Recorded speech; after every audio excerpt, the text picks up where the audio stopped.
Jangan jadi orang tuh demen minjem demen, males bayar, bolok itu orangnya ya. Gitu. Jadi kalau ada orang nih minjem duit kagak mau bayar, ya kan, udah 5 tahun 2 tahun tiap hari ketemu, itu jangan dipakai jadi imam, bahaya ya. Karena bahaya, akhlaknya kurang bagus, karena imam steril dari sifat-sifat yang buruk. Minimal itulah kita pelajari sedikit-sedikit ya. Kalau semacam kayak ngutang sama temen ya bayarlah, jangan nungguin belaga bengong belaga bego ya. Capek kasihan orang, mau tagih di akhirat.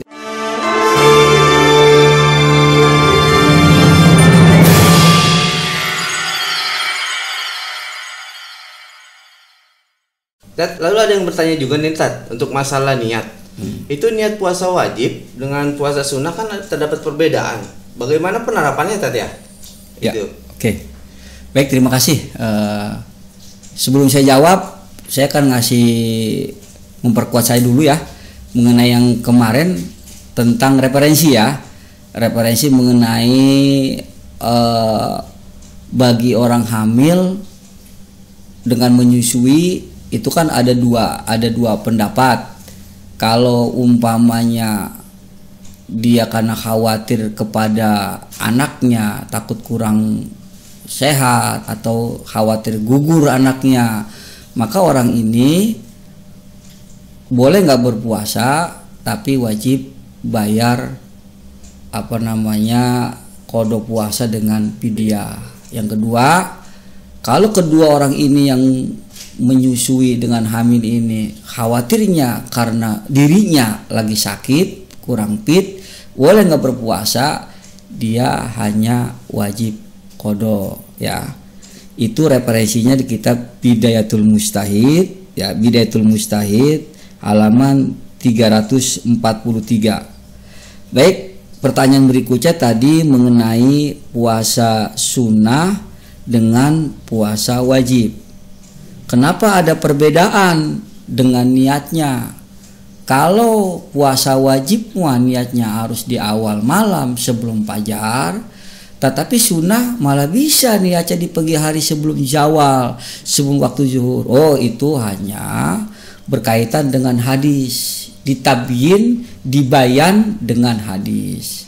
Hadis yang menyatakan wajib di tiap malam diucapkan sebelum fajar, yaitu yang dikatakan malam yubayyit, ya kan, malam yubayyit asyama qoblal fajri to pala syama lahu, ya kan. Barang siapa yang tidak menetapkan niat puasa di malam hari sebelum fajar, maka dia pala syama, puasanya nggak dihitung baginya. Berarti orang ini wajib qada, tapi wajib menahan haus dan lapar.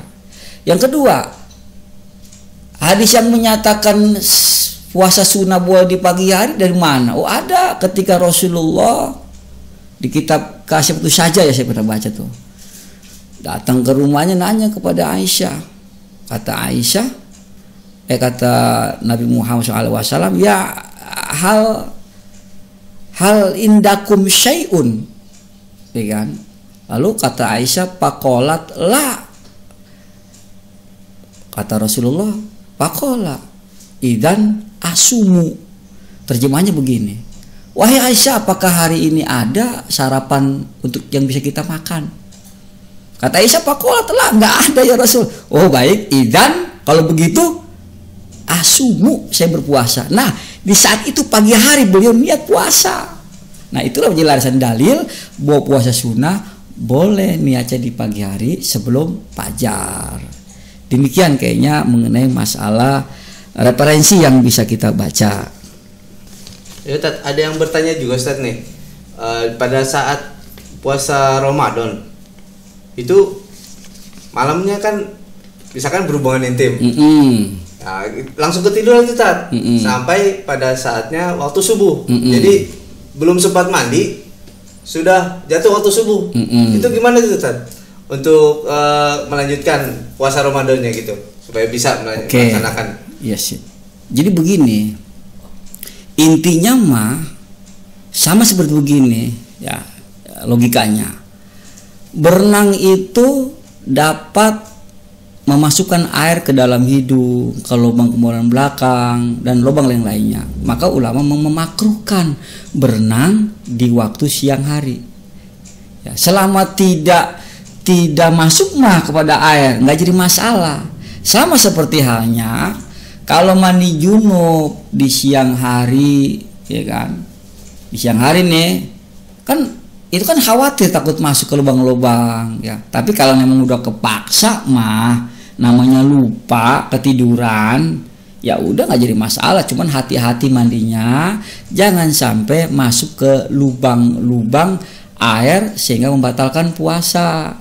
Ya nggak seperti begini, tiba-tiba jam 2 mimpi, masa kudu mandinya nungguin maghrib, nggak sholat asar, kan ribet urusannya. Ya udah mandi aja seperti biasa, hati-hati. Ya, kumur-kumurnya awas. Kan sudah disunahkan kumur-kumur kalau mandi junub.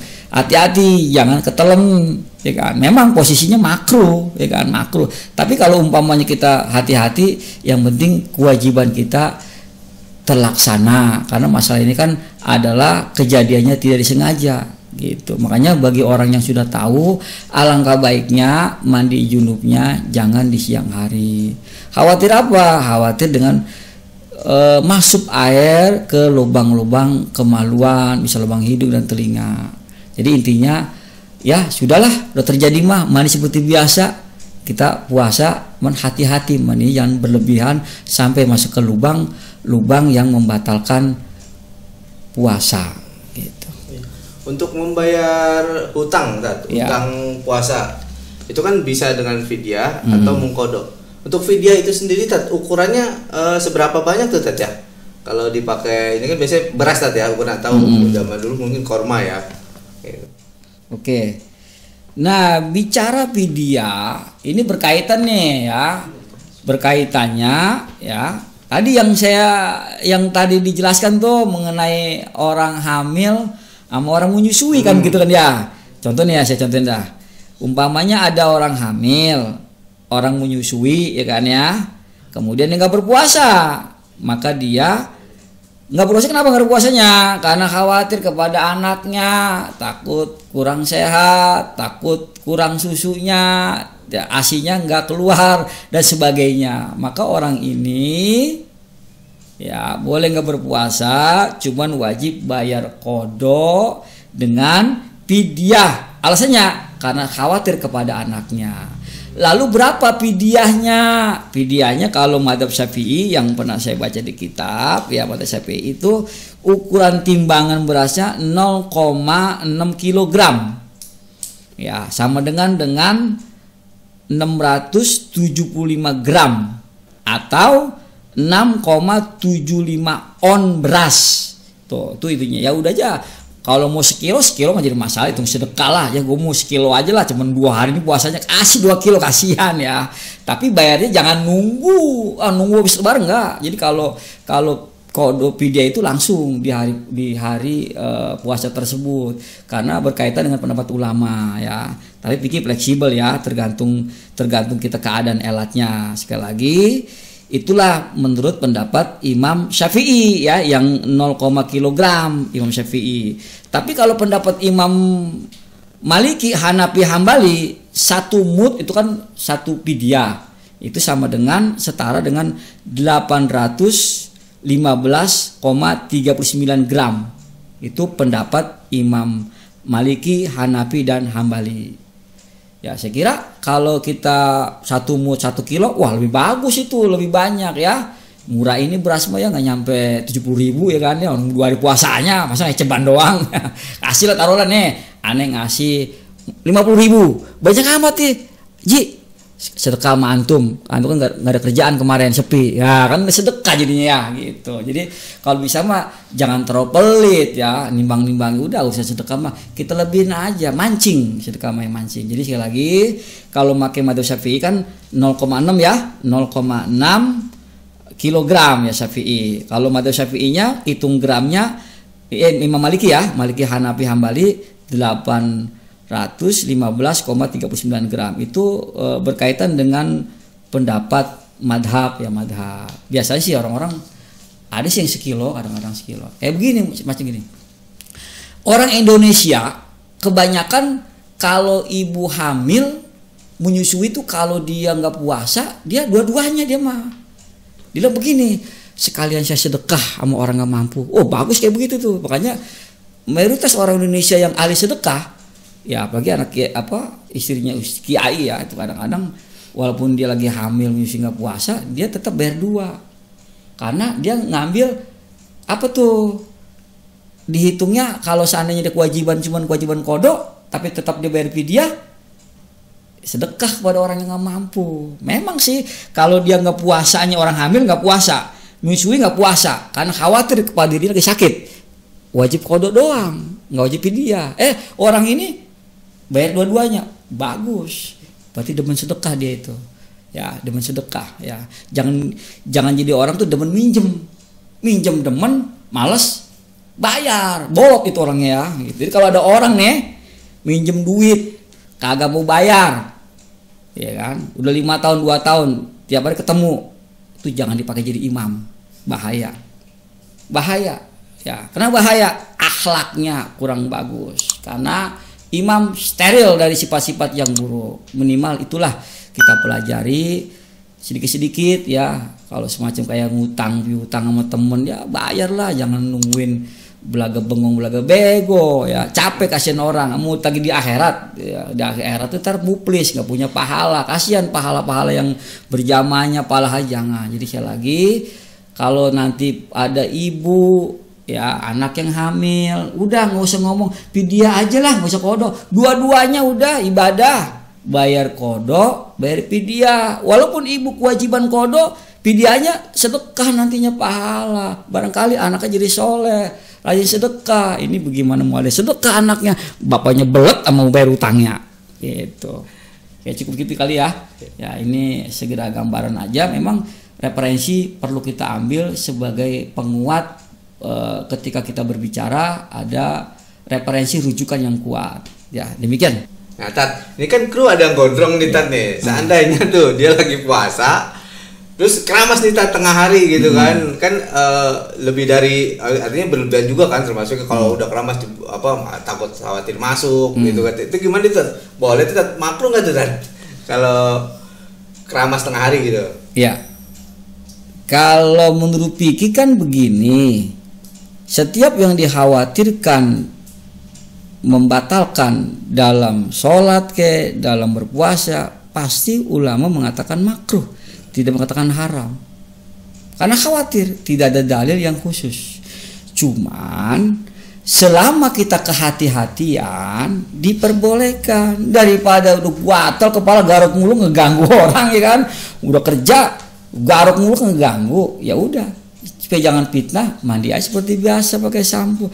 Yang penting tidak berlebihan, dan yang mengetahui orang yang mandi sendirilah apakah masuk ke dalam lubang atau tidaknya, nggak ada masalah. Sama dengan siwak kan dimakruhkan ketika pada zawal, nggak boleh. Tapi ada yang berpendapat lagi, bagaimana nih lu begitu puasa bangun-bangun jam 2 bekas jengkol masih bau, waduh gimana mau kerja ini, daripada ini omongan orang, ya udah siwak aja. Yang penting jangan berlebihan, tidak batal. Jadi kembali kepada elat aja, elat. Jadi kalau umpamanya kita saklek, berarti Islam tidak indah dong, ya kan? Tidak indah. Orang yang pekerja berat aja boleh nggak puasa, cuma disyaratkan dia harus niat di awal malam. Ketika di siang hari nggak kuat, mau nggak puasa. Urusan dia benar dan tidaknya, lelah atau dia berbohong, dia dengan Allah bikin ngasih dispensasi. Jadi kembali kepada al hukmu yaduru ma'illatihi wujudan au adama. Jadi demikian. Jadi memang kita perlu taklim itu, wawasan sedikit-sedikit kita membenahi perkara ibadah kita, minimal miriplah kepada guru kita, minimal miriplah kepada ulama. Kalau mirip pada Rasulullah kita belum ketaikan, ya sangat sulit. Ya Rasulullah itu dulu dimaksum beda dengan kita, gitu, dimaksum beda dengan kita. Karena Rasulullah kan pernah dibedah oleh malaikat ketika umur 4 tahun, ketika umur 10 tahun, ketika 40 tahun, ketika umur 50 tahun, ketika Isra Mi'raj 4 kali bedah dia itu dibersihin jiwanya. dari kotoran-kotoran dosa, makanya dia maksum. 4 kali mengalih bedah Rasulullah oleh malaikat Jibril. 4 tahun umurnya, 10 tahun umurnya, 40 tahun ketika mendapatkan wahyu pertama, usia 50 tahun ketika mendapatkan perintah sholat Isra wal Mi'raj. Berarti kan maksum. Ya minimal kita berdekat sama orang-orang soleh gitu ya. Ya bagaimana, makanya orang yang ngaji itu dengan orang sholat akan berbeda. Ya, kalau orang yang ngaji pasti rajin sholat, orang yang sholat belum tentu rajin ngaji. Ya, itu pilihan Allah Subhanahu Wa Taala. Bisa dilihat dalam kitab Ihya Ulumuddin yang kamu dibahas bisa lebih luas. Oke, Tat, terima kasih Tat atas segala penjelasannya. Ya, sama-sama. Mudah-mudahan bisa dipahami. Demikianlah penjelasan daripada pertanyaan-pertanyaan teman-teman di kolom komentar. Semoga dapat dipahami. Untuk pertanyaan yang belum kita jawab akan kami jawab di video-video selanjutnya. Jangan lupa like, subscribe, dan komen agar kami selalu dapat menayangkan video-video yang bermanfaat dan menambah nilai baik untuk kita semua. Terima kasih. Wassalamualaikum warahmatullahi wabarakatuh. Waalaikumsalam warahmatullahi wabarakatuh.